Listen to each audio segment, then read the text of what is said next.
pagi anak-anak, bagaimana kabarnya pada pagi hari ini? Ibu guru berharap kalian semua dalam keadaan sehat dan tetap semangat ya. Pada hari ini kita akan kembali melanjutkan pembelajaran kita. Masih di tema 8, peristiwa alam. Nah, hari ini kita akan masuk pada subtema 2, kemarau.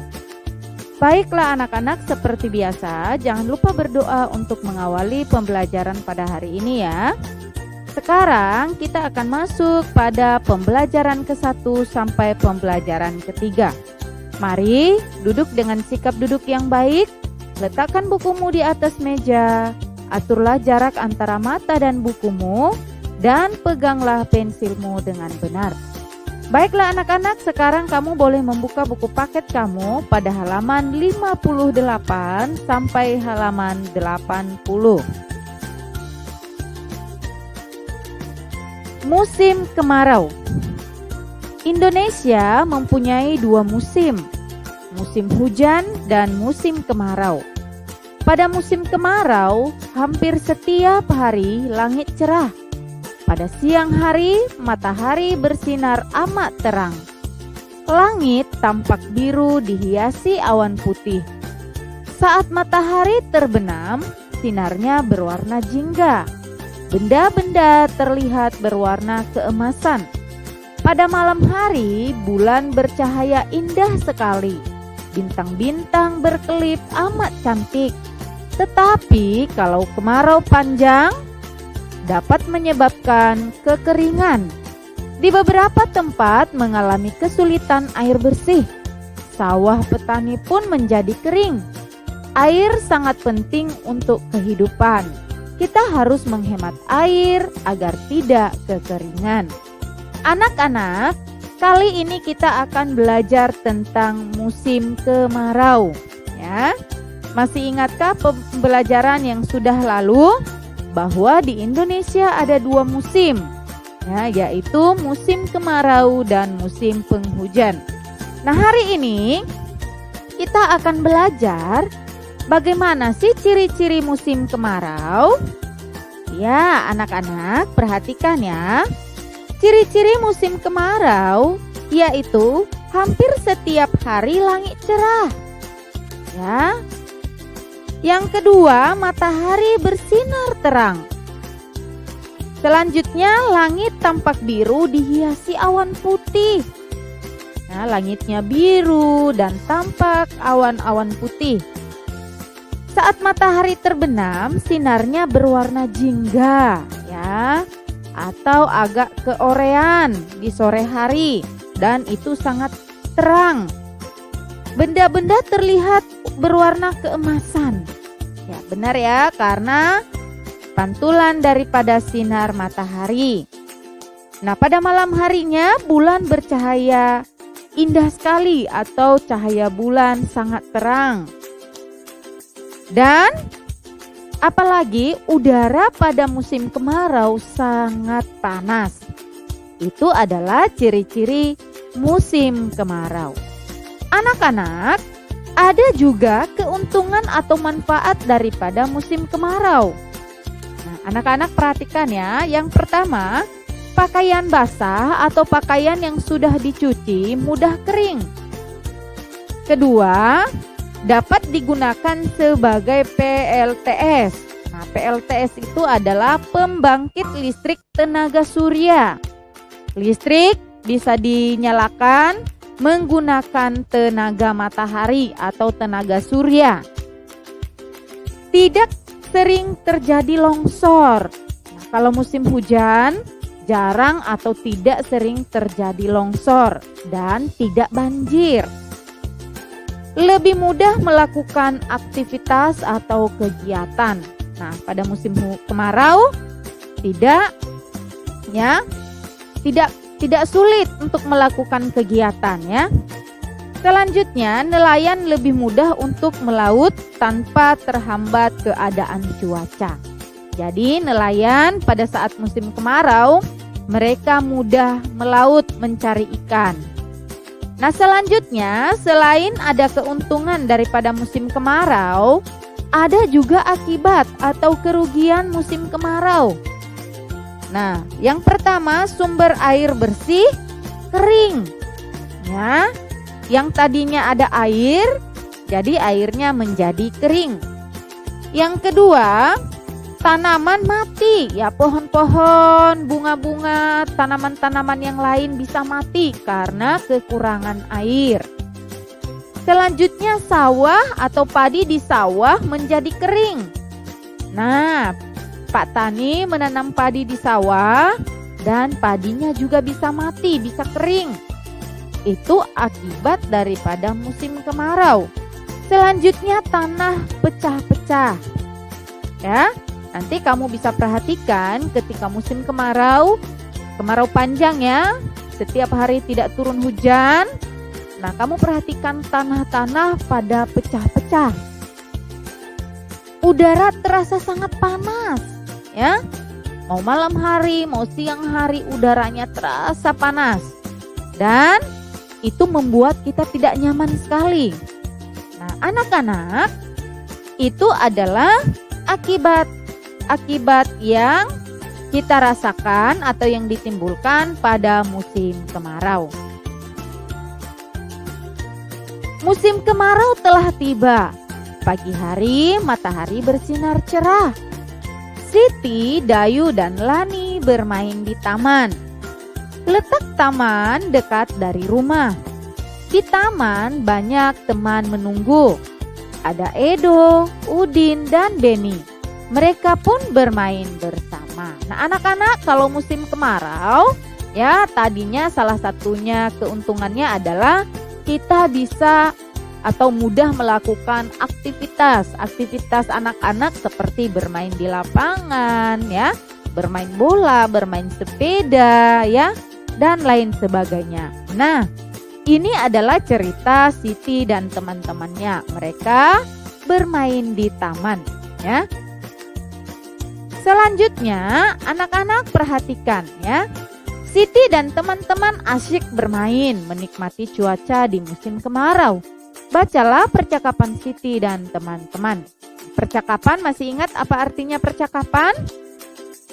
Ya, ini adalah percakapan yang dilakukan oleh Siti dan temannya.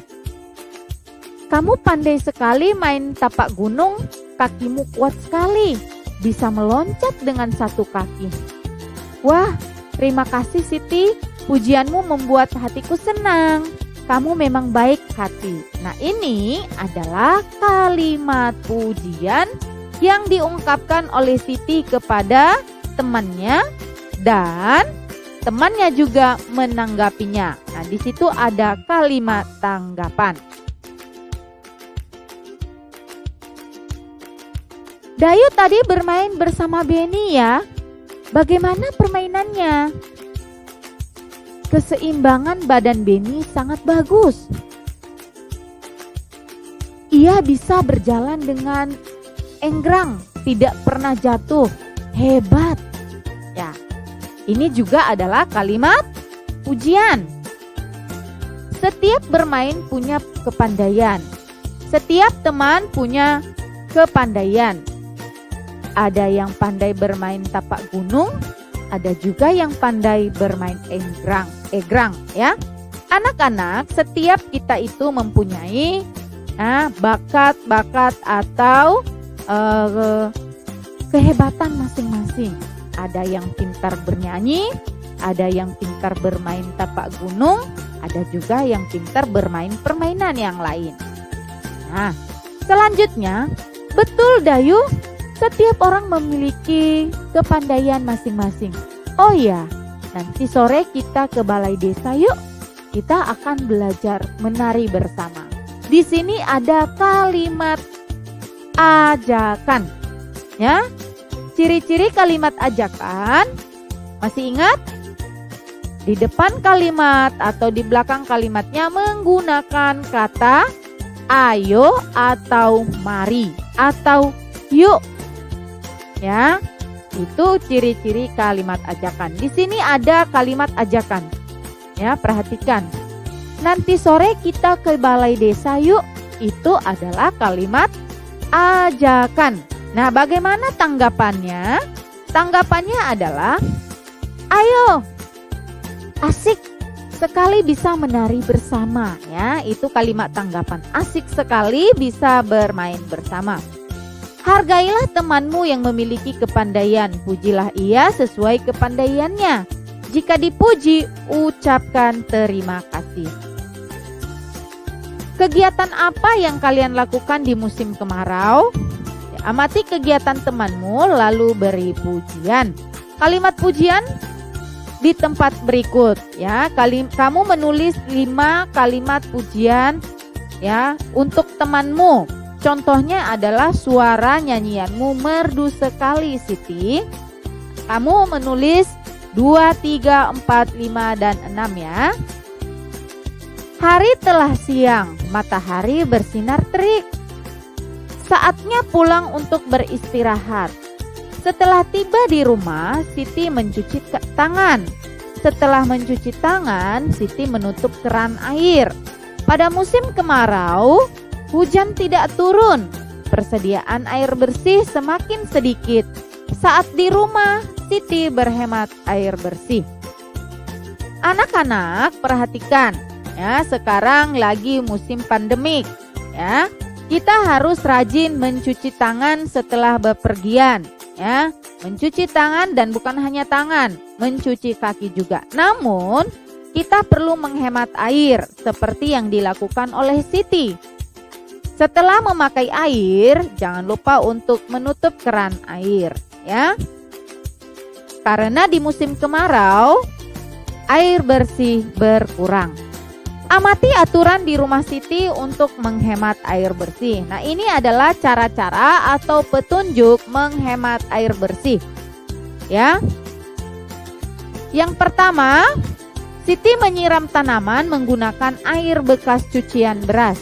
Ya, kalau kamu ingin menyiram tanaman, kamu bisa memakai cucian air beras, ya. Cucian air beras juga bagus untuk tanaman.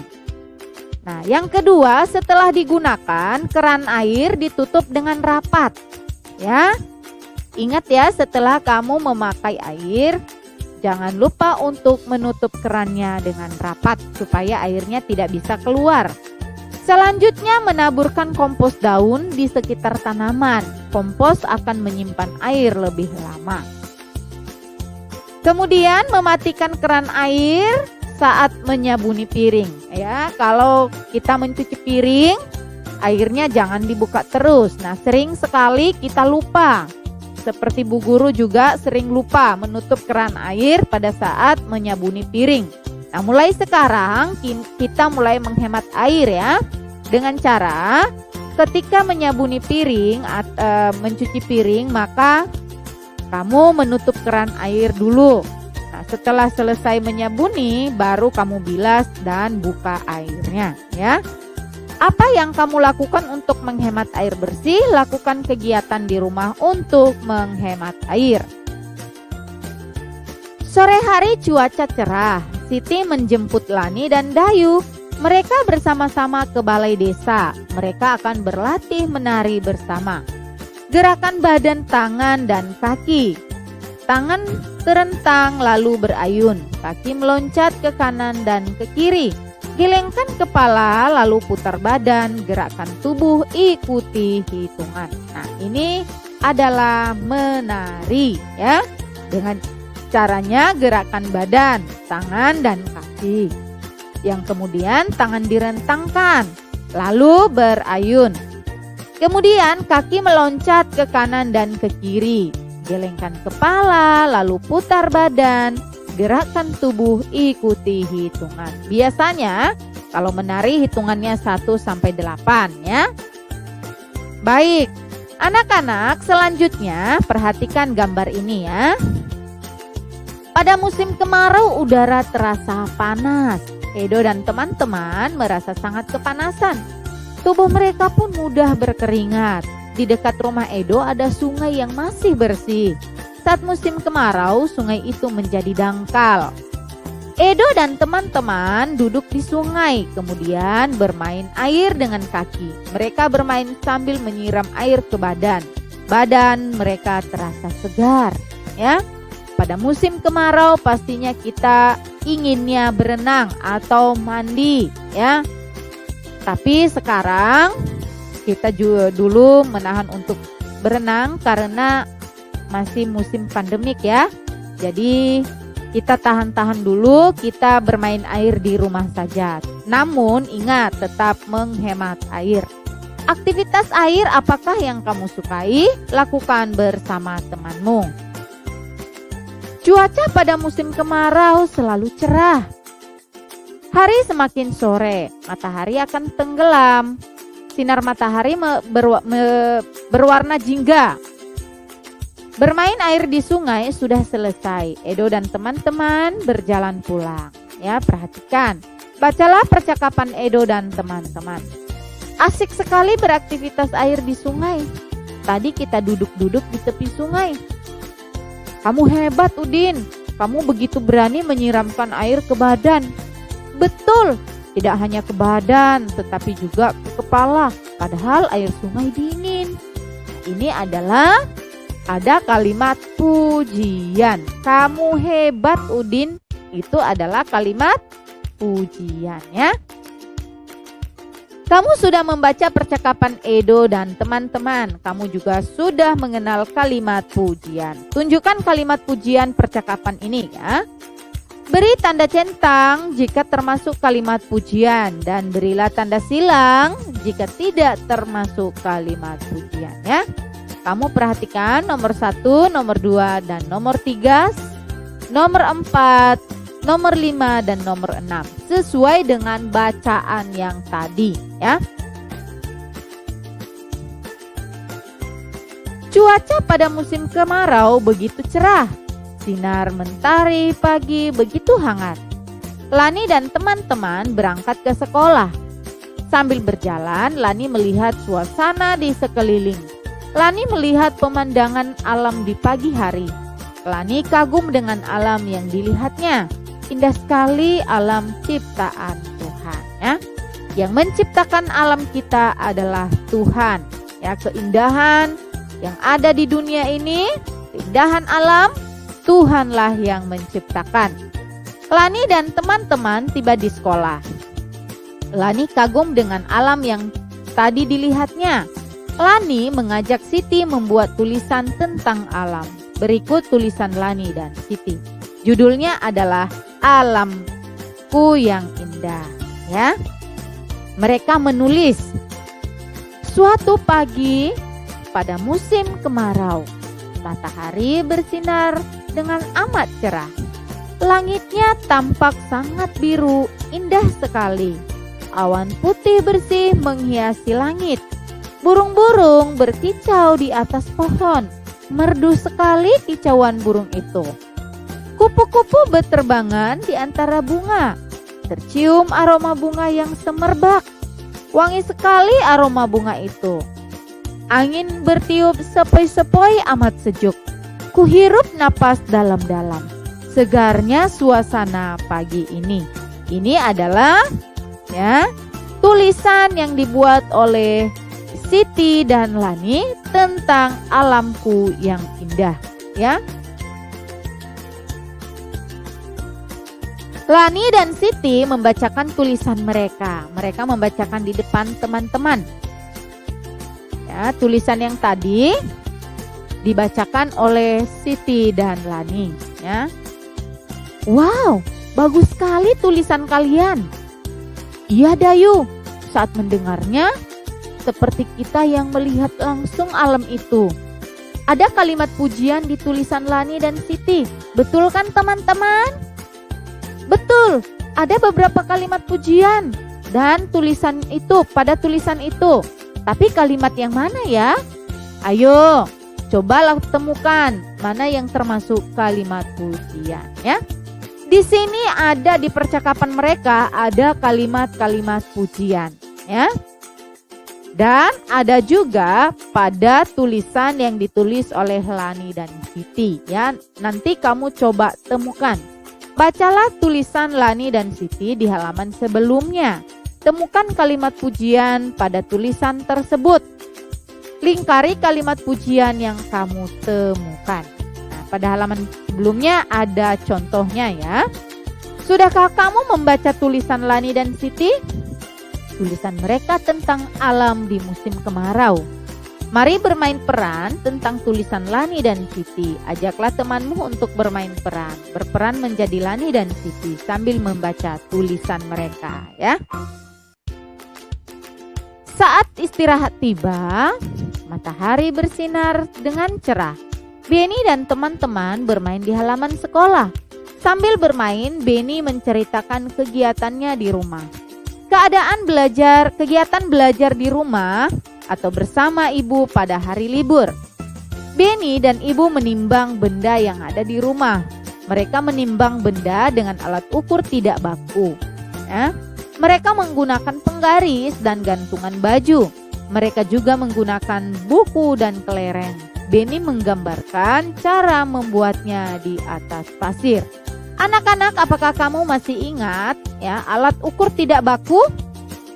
Alat ukur tidak baku adalah seperti gantungan baju, penggaris, ya, apalagi dan lain-lain ya. Nah, sekarang Benny menggunakan penggaris dan gantungan baju. Perhatikan ya. Ini alat-alat yang saya pakai untuk menimbang benda. Teman-teman dapat membuatnya di rumah. Nah, Benny mengukur berat benda menggunakan penggaris dan menggunakan gantungan baju. Nah, benda yang dia ukur adalah buku dan kelereng ya. Nanti juga kamu bisa melakukan ini di rumah masing-masing ya. Kamu bisa mengukur benda menggunakan penggaris dan gantungan baju. Sebenarnya bukan hanya buku dan kelereng saja yang bisa diukur berat bendanya, namun benda-benda yang lain juga kamu bisa ukur sendiri. Nah, anak-anak perhatikan. Caranya adalah pertama, ambil sebuah penggaris panjang seperti yang pada gambar ya. Lalu letakkan di atas sebuah balok. Atur posisi penggaris agar seimbang. Letakkan sebuah piring plastik di ujung kiri penggaris. Letakkan sebuah piring plastik di ujung kanan penggaris. Lalu ambil buku yang akan ditimbang. Taruh di atas piring di ujung kiri. Kemudian ambil kelereng untuk mengukur berat. Lalu taruh di atas piring di ujung kanan ya. Amati ya sampai penggaris seimbang. Catat berat benda yang ditimbang. Selain penggaris, bisa juga menggunakan gantungan baju. Ambil gantungan baju yang ada di rumahmu. Nah, ini kamu bisa praktekkan di rumah ya. Nah, cara menggunakan gantungan baju juga seperti ini. Yang pertama, ambil sebuah gantungan baju, gantungkan di tali jemuran. Ambil 2 buah kantong plastik bening. Kaitkan satu kantong di ujung kanan gantungan baju. Kaitkan satu kantong di ujung kiri gantungan baju. Ambil sendok yang akan ditimbang, lalu masukkan ke dalam kantong di ujung kiri. Ambil kelereng untuk mengukur berat benda. Kemudian masukkan ke dalam kantong di ujung kanan. Amati sampai gantungan baju seimbang. Hitung banyaknya kelereng, lalu berat sendok yang ditimbang ya. Itulah berat sendok yang ditimbang. Nah, pada gambar itu 1 sendok sebanding atau ya sama berat dengan 5 kelereng. Benny menceritakan dengan baik. Benny juga telah menggambar dengan baik. Dapatkah kamu membuatnya di rumah? Ya, Ibu Guru yakin kamu pasti bisa. Kamu pasti bisa melakukan ini ya. Kamu bisa melakukannya. Kamu bisa menimbang berat benda apa saja. Nah, bukan hanya sendok dan kelereng, benda apa saja boleh. Yang penting ya bisa atau gantungan bajunya kuat ya. Kamu bisa menimbang dengan alat ukur tidak baku seperti buku tulis, kelereng dan lain-lain. Nah, kalau menggunakan alat ukur tidak baku seperti penggaris dan gantungan baju, kamu jangan menggunakan benda yang terlalu berat seperti batu ya, atau bantal atau besi, jangan ya. Pilihlah benda-benda yang sederhana saja. Pertama, Benny menimbang dengan penggaris. Benny menimbang alat tulis dengan kelereng. Inilah hasil timbangannya. Yang pertama, nama benda, buku tulis, tempat pensil, buku gambar. Nah, inilah yang dia timbang atau dia mau cari tahu berapa jumlah berat bendanya. Nah, dia menggunakan kelereng. Hasil timbangannya adalah buku tulis ada 5 butir kelereng. Tempat pensil ada 8 butir kelereng. Buku gambar ada 7 butir kelereng, ya. Pada buku paket kamu halaman 78, kamu kerjakan sendiri, ya. Jawablah pertanyaan berikut. Benda mana yang paling berat? Ya, sesuaikan dengan tabel yang ada. Nah, anak-anak, perhatikan juga selanjutnya. Beni menimbang dengan gantungan baju. Yang tadi menggunakan penggaris. Nah, sekarang menggunakan gantungan baju. Beni menimbang alat dapur dengan buku tulis. Ya, nama bendanya ada sendok aluminium. Hasil timbangannya 2 buku tulis. Kemudian gelas plastik 1 buku tulis. Piring plastik hasil timbangannya 4 buku tulis. Nah, kamu menjawab juga pertanyaan yang ada ya, sesuai dengan tabel yang ada. Beni sudah selesai menceritakan kegiatannya. Sekarang Udin juga bercerita tentang cara menghemat air di musim kemarau. Udin menyampaikan di depan teman-temannya. Udin menunjukkan daftar aturan menggunakan air bersih. Daftar aturan di rumahnya Beni ya, perhatikan. Aturan menggunakan air bersih di rumah Beni. 1. Matikan keran jika sudah selesai digunakan. 2. Siramlah tanaman di waktu pagi dan sore hari saja. 3. Gunakan air bekas cuci baju untuk menyiram jalan yang berdebu. 4. Saat menyabuni piring, matikan dahulu keran air. Jika akan membilas, baru keran dinyalakan. Teman-teman, dengarkan dengan tenang. Inilah aturan di rumah Beni ya. Nah, apa aturan penghematan air di rumahmu? Kalau yang tadi itu adalah aturan di rumah Beni. Nah, bagaimana dengan aturan menghemat air di rumahmu? Sampaikan di depan teman-teman, lakukan secara bergiliran ya. Nah, karena kita belajar di rumah dan kita tidak bisa bertemu dengan teman-teman, maka aturan menghemat air di rumah kamu tuliskan di buku tulis terlebih dahulu. Nanti ada tugas dari Bu Guru ya. Tugasnya besok, bukan sekarang. Ya, tentang aturan menghemat air bersih. Baiklah anak-anak, demikian pembelajaran kita pada hari ini. Ibu Guru berharap kamu terus belajar, tetap semangat belajar ya. Ingat, rajin belajar itu pangkal pandai loh ya. Jangan lupa. Dan tetap semangat, sampai ketemu di video pembelajaran berikutnya.